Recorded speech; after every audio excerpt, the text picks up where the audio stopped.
Yeah, let's get started, Dimitri, with what's going on right now in the Middle East.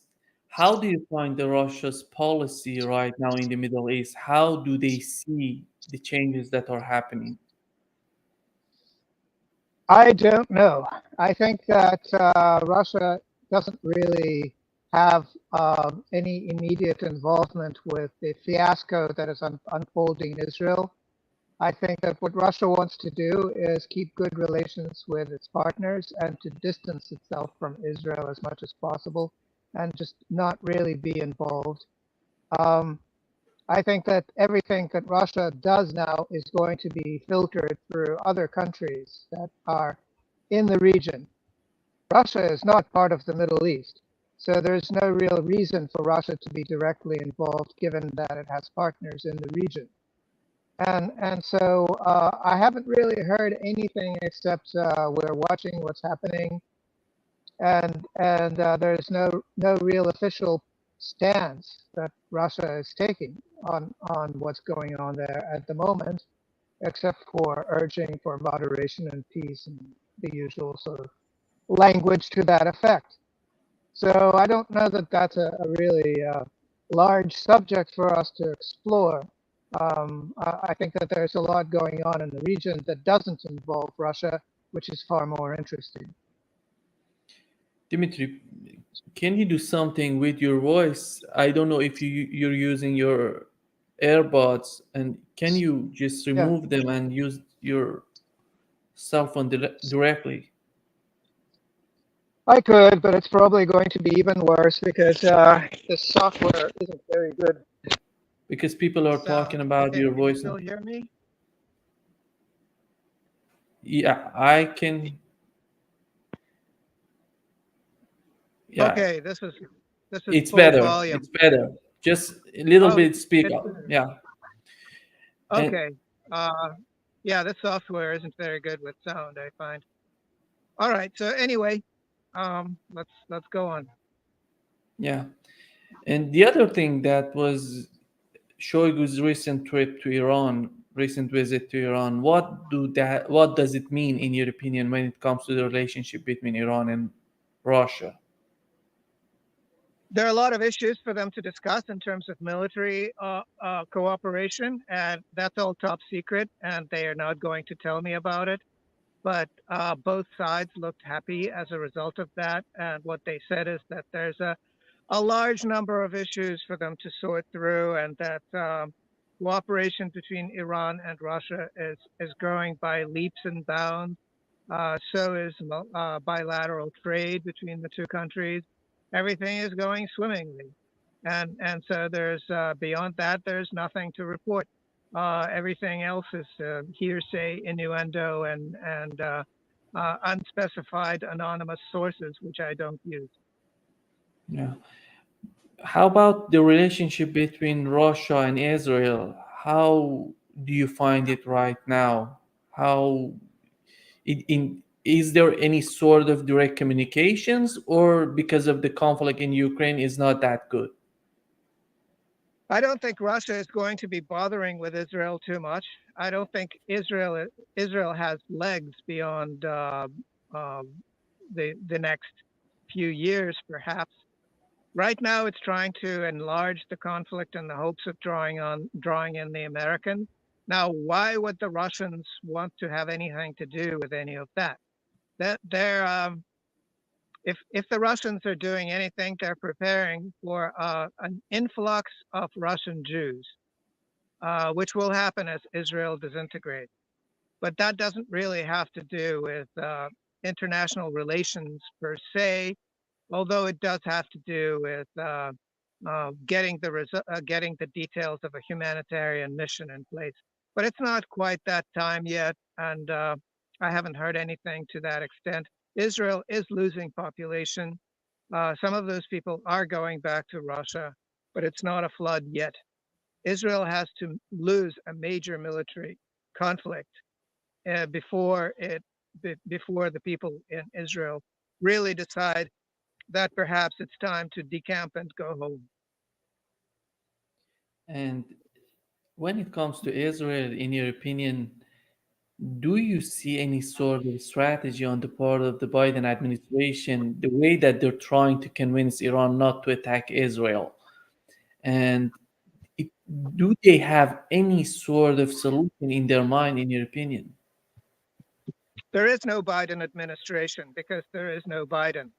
Everybody has found out that Biden is basically a hollow shell, and the people behind him are sort of like cockroaches that are scurrying when you turn on the light in the kitchen. They know that their days in the administration are counted. They're trying to be as careful as possible and not do anything because they don't really want to spoil what's left of their very short tenure. I don't think America has any policy as far as Israel except not getting involved. Um, Sending an aircraft carrier to the region doesn't really count. They've tried sending an aircraft carrier or two to the shores of Yemen, with the result that these aircraft carriers turned into aircraft transporters because the Yemenis burnt holes in the flight deck. And then the aircraft carrier had to limp back to Norfolk. There's no reason to believe that something similar won't happen uh, uh, near the shores of Palestine. At this point, the United States doesn't really have any military clout to use in the region. It can't even defend its military bases in the region, which are continually getting hit, and people are sometimes getting wounded or even getting killed. But the Americans won't tell you that that's really going on because it's too embarrassing. So if if you could say that there's an American policy with regard to Israel now, it's to do as little as possible, and that's pretty much it. Yeah. And right now, we know that we've learned that Turkey is going to join South Africa in that resolution against Israel. And do you think that the Middle Eastern countries, Arab states, together with Turkey, are getting to the point that the way that they have been talking with Israel was not good enough to bring some sort of sanity to the conflict? Oh, I don't think that there's any sanity to the conflict to be brought. I think that Israel will make things worse continuously until something breaks within Israel. And that's unpredictable and has nothing to do with all of these machinations.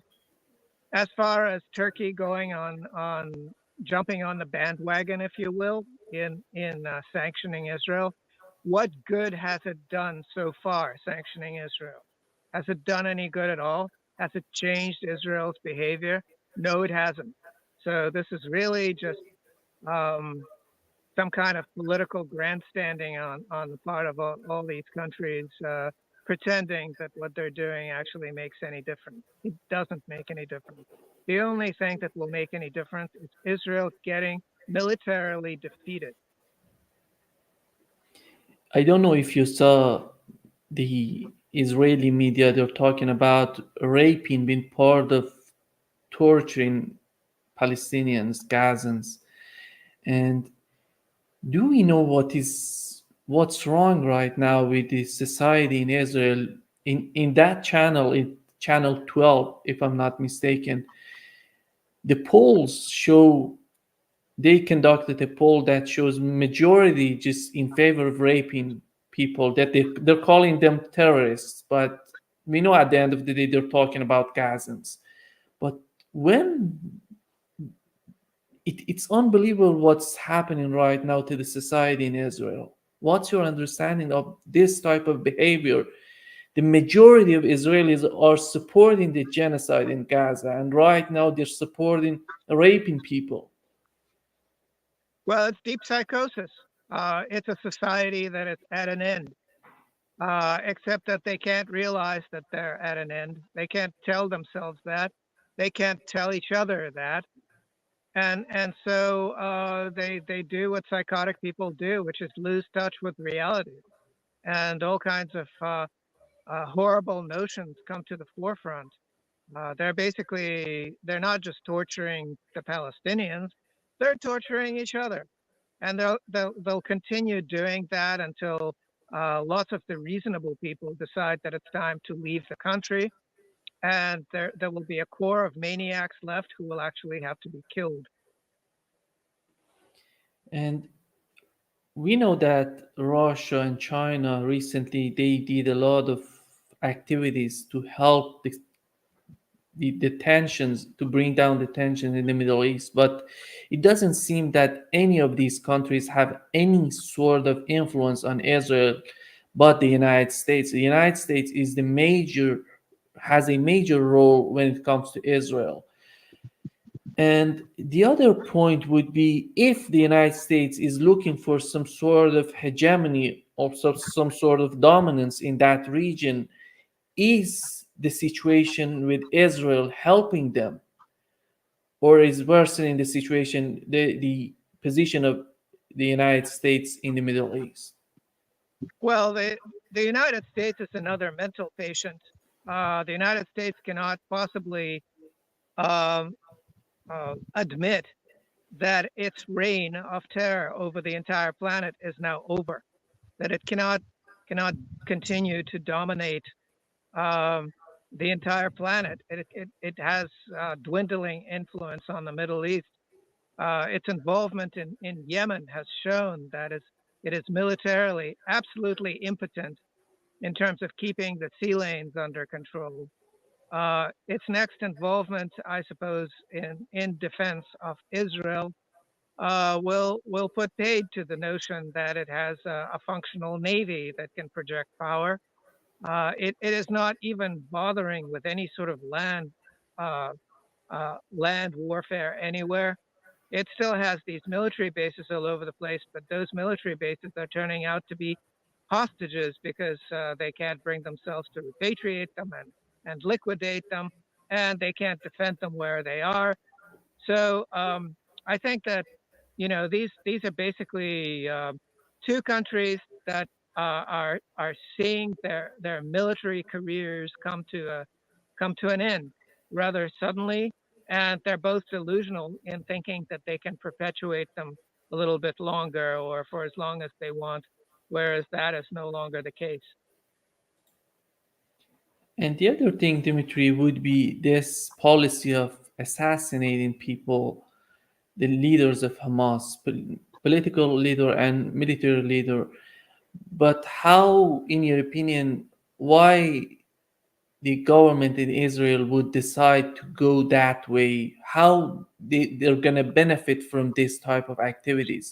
Because right now we know that Yahya Sinwar he's going to be the political leader of Hamas. It seems that to the he's more rigid, he's more solid in his way than the previous. And how do you find that this policy on the part of Israelis, what they're looking for, in your opinion?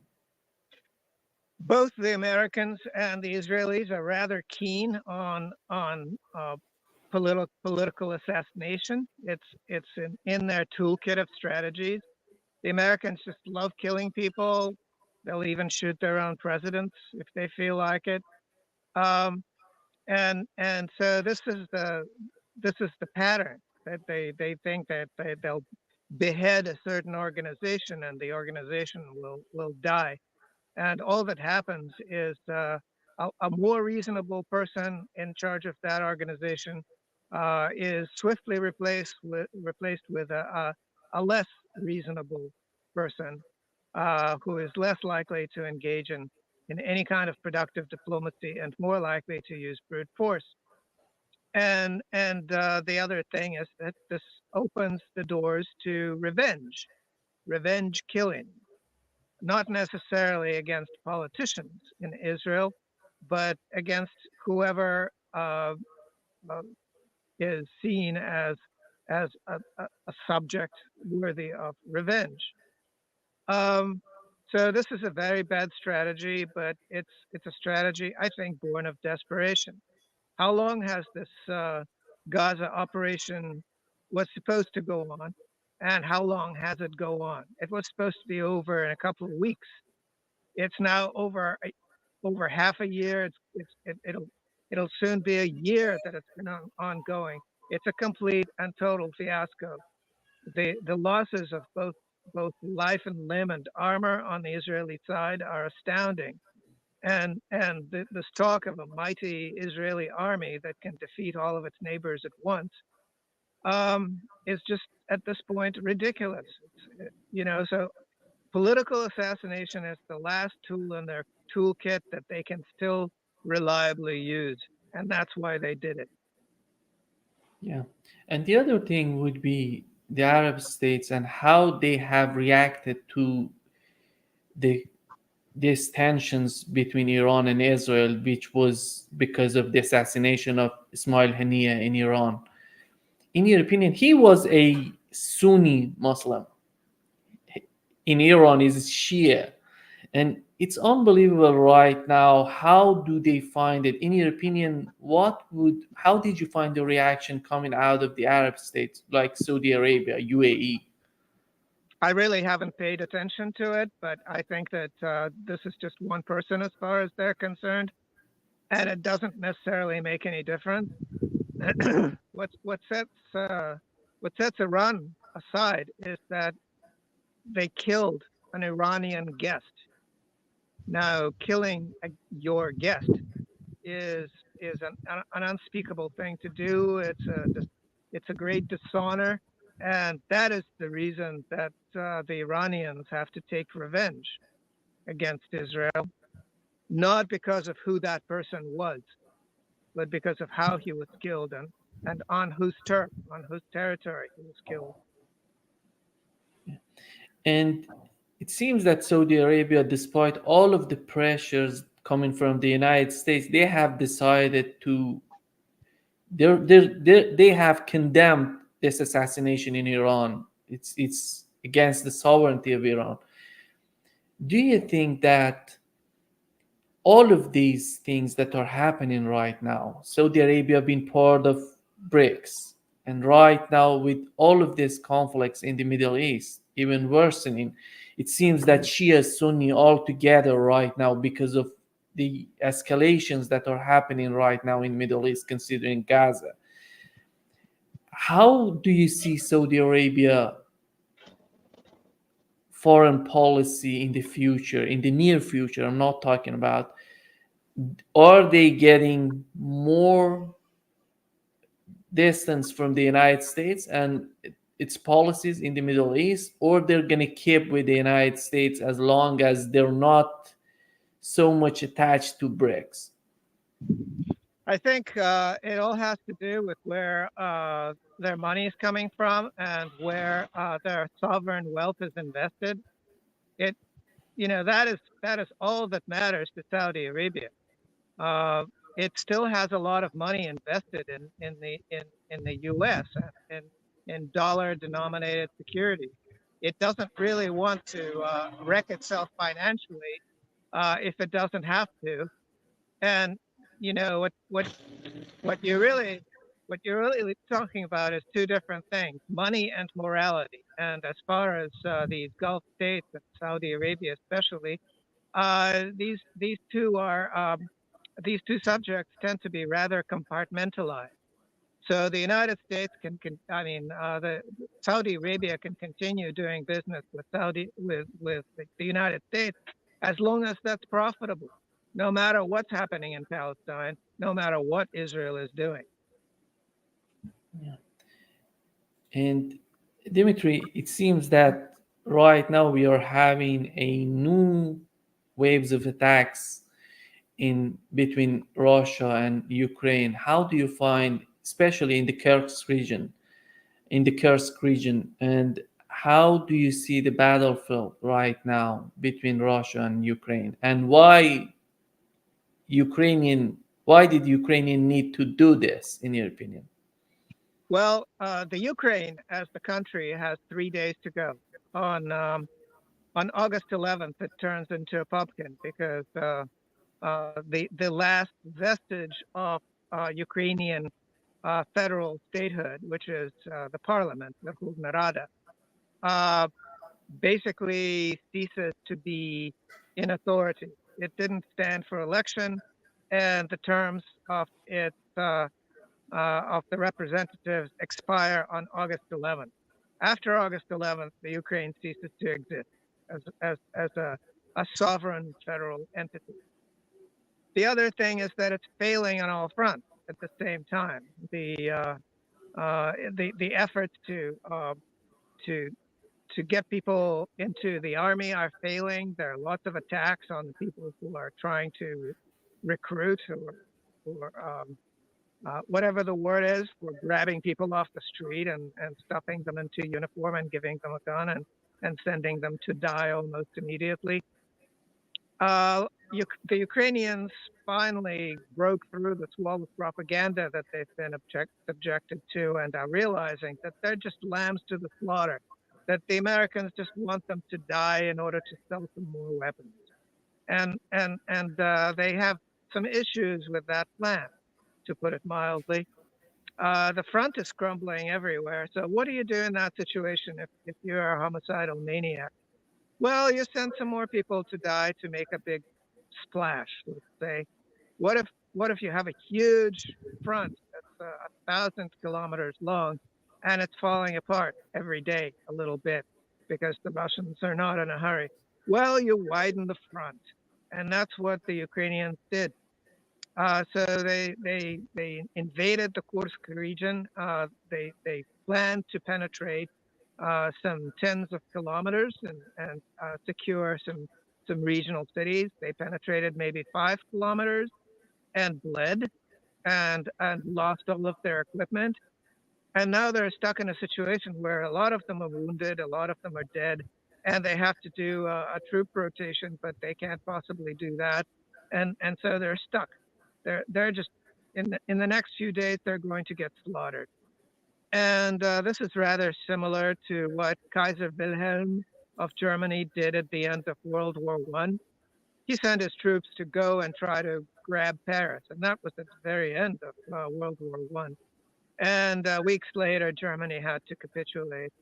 And Hitler did something similar. Right as the front was crumbling, he sent his troops to try to conquer parts of Hungary and Austria and northern Italy to establish a bulwark that he thought was defendable. And of course, that completely failed, and he shot himself. Hitler shot himself shortly thereafter. Now, Zelensky already has a gun that somebody gave him. It's a very nice gun that he can shoot that he can shoot himself with. So perhaps that moment is not far off. And when it comes to this attack, do you find that this attack was part of, because they were feeling that everybody's talking about the Middle East right now, let's do something in that region, because the way that the United States is involved right now in the Middle East, it doesn't seem, and with the common rhetoric from the political parties in the United States, they are getting less interested in what's going on in Ukraine. Do they really feel it, in your opinion, that they're not anymore the first priority, a priority in the conflicts for the United States? Well, look, the Ukraine is Biden's project. Biden is finished. Therefore, the Ukraine is finished. That is the simplest way to do it. The Ukraine was basically there to filter defense money through some crypto farm and into the coffers of the Biden family, the Biden clan. That seems to have run its course. And so the Ukraine is finished. It's no longer needed. They can all go pound sand for all the Americans care about. The whole plan of using the Ukraine as a sort of um, front from which to attack Russia, that is a complete fiasco, and it's just making everyone look bad because the Ukrainians are using all sorts of terrorist techniques, and the Russians are just basically taking it easy and fine-tuning their military prowess and skills and equipment, and using this opportunity to to hone their military and polish it, if you will. So you could say that this is a plea for attention from the Americans, a last ditch plea. Um, Please help us. Please give us some more weapons or something so we can continue sending our men to the slaughter. Perhaps there was that thought there. Perhaps they want they want their fiasco, their defeat, to be stunningly huge and therefore very impressive. Or perhaps this is the typical German Nazi thing you do at the end, right before you capitulate, which is you stage one last ditch attack. Uh, Kaiser Wilhelm did it, Adolf Hitler did it, and now Zelensky is doing. And we've heard that the Russian government is saying that if the United States keeps supporting Ukraine, sending more weapons to Ukraine, they're going to send weapons to these groups in the Middle East to fight back. But we haven't seen this attitude before. Do you think that they're just about to decide that we're going to change our policy toward the United States in the Middle East?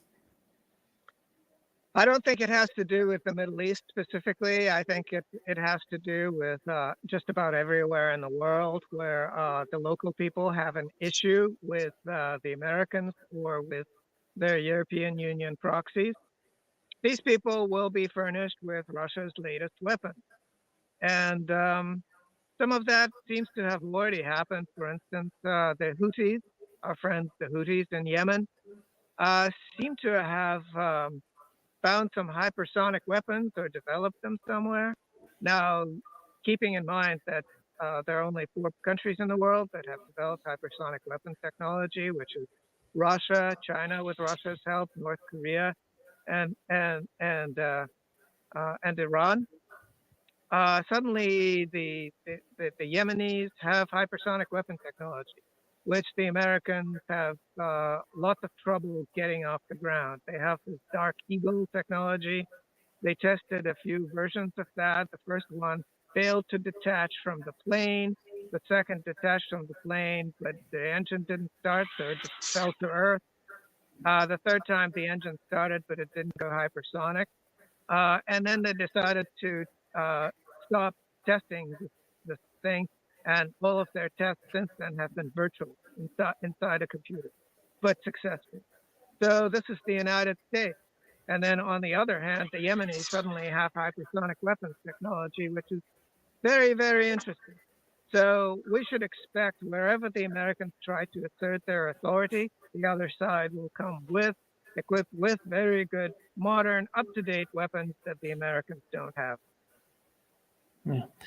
And how do you find right now the situation, Dimitri, in the United Kingdom? There are a lot of tensions right now, and nobody knows what are the roots of these type of tensions in the United Kingdom. They're blaming people who are from the Middle East, who are immigrants to the United Kingdom. But how do you find, at the end of the day, how do you find the main problem in the United Kingdom? The main problem with the United Kingdom is that the ruling ethnos of of the former British Empire is done. It's finished. You can stick a fork in it, and it needs to be replaced. It's been too long since the Norman conquest, and now other ethnic groups will need to recolonize that island and sideline the British, the English, if you will, the Anglo-Saxons, the way they were sidelined by the Normans after the Norman conquest. The fact that they had an Indian prime minister, Rishi Sunak, is a sign in that direction. Something similar is happening in the United States, where the ruling ethnic group until now has been Anglo-Saxon Protestants, white Anglo-Saxon Protestants. And look who's running for president now. Well, they finally decided that they'll have a WASP, a German, I think German extraction person as vice presidents, but the president who's running for president, an Indian, again. And for a while there, they're considered having a Jew as a vice president. So that would be an Indian slash Jewish ticket. And Indians and Jews happen to be the two richest ethnic groups in the United States after a small group of Anglo-Saxons, old money. So basically, what's happening in the United Kingdom is that it's it's done. It's going to get recolonized by people from other countries. I wouldn't be surprised if it, in a few decades, becomes the British Caliphate or something like that. And the other thing, Dimitri, would be right now we've learned that Germany's economy, the economy of Germany is not that good. The production are just reducing. But do you find it in the government of Germany? Are they concerned about what's going on in Germany, or they're not just considering that and the importance of Russia for their economy and just going along with the foreign policy of the United States? Whoever going to be, it doesn't seem that as we know that the Trump administration, they're talking about that Europe should be more independent, not dependent on the United States. It How do you find their position right now in terms of what's going on in the United States and what's going on in Europe? I'm talking about Germany. Well, if you look at all these American puppets around the world, not just Germany, but also Japan, there's a stunning similarity. The Japanese cannot say that the Americans dropped nuclear bombs on them. The Germans can't say that the Americans blew up the Nord Stream pipeline. That is a stunning symmetry. Anybody in the world with a brain knows what actually happened, right? Except that the poor Germans can't say it in public. They're basically that dominated by the Americans. So what independence can you speak about? And the other thing is that to have sovereignty and independence, you have to have sovereignty-minded and independent people in charge. But who do you have in charge in Germany? The giggly Schultz or the gymnast who really doesn't know anything, but she's somehow a foreign minister. You know, she's a Kamala Harris, except German. You know, kind of like slightly retarded person um, who says nonsensical things. So with that, what kind of independence are you going to have? These countries are going to crumble, both of them, ever so slowly because they're large countries.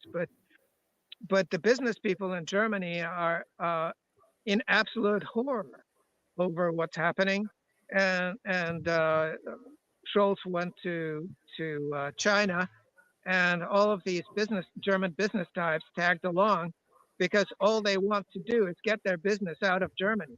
That and where do you get it? Where do you go next? Well, certainly not to the United States. Um, so the other choice is China, and so they're trying to do that as as fast as they can. Dimitri, you talk about China.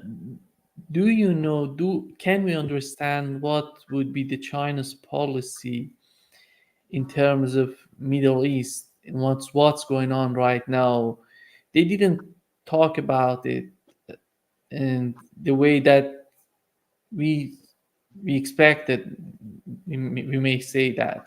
And do we know, because they were trying to bring these people, these 15 groups of Palestinian people together in order to bring some sort of solution to the conflict, but with the assassination of Ismail Haniyeh, it seems that everything's going to be just fading away. And do we know what would be their next move in the Middle East? Because they don't benefit from any sort of conflict in the Middle East because they want stability. They want to have a stable Middle East for their economy to produce. Well, of course, their oil comes from Saudi Arabia and from Iran, uh, a lot of it. So they're very interested in making sure that Saudi Arabia and Iran are stable, prosperous, and trading with them and producing the oil and buying something with the money that they get from from the oil sales and buying that stuff from China. As far as Israel, that is seen as a projection of the United States in the region.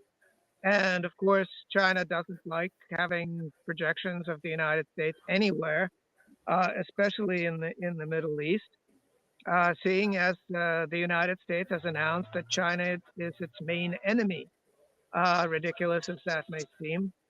Um, and so China is not necessarily anti-Israel. It is not even necessarily anti-United States, but it certainly doesn't see any value in having Israel around or in having Israel be strong or successful. And so that is going to be China's stance for the foreseeable future. And just to wrap up this session, Dimitri, do you think that the European Union, together with the United States, were able to silence Hungary in terms of their policy, the way that they were talking about the conflict in Ukraine, and they were looking for some sort of solution for the conflict? Well, look, Hungary and Slovakia are tiny countries with very fragile economies, with very high dependence on Russian energy, especially Hungary, where they're counting on the new nuclear power plant being built, Pak 2, in Hungary, which will provide a sizable portion of Hungary's energy needs for the foreseeable future, for the next half a century. So Hungary doesn't really have a choice of doing what the European Union wants it to do, which is cut all ties with Russia. And neither does Slovenia, which gets natural gas from Russia. And so they will basically slow walk any conflict and not make any concessions that they can't afford to make. As far as being silent, well, words are cheap. But Fox 2 is being built, gas is flowing, and this is going to continue this way. Yeah. Thank you so much, Dimitri, for being with us today. Great pleasure as always. Thank you.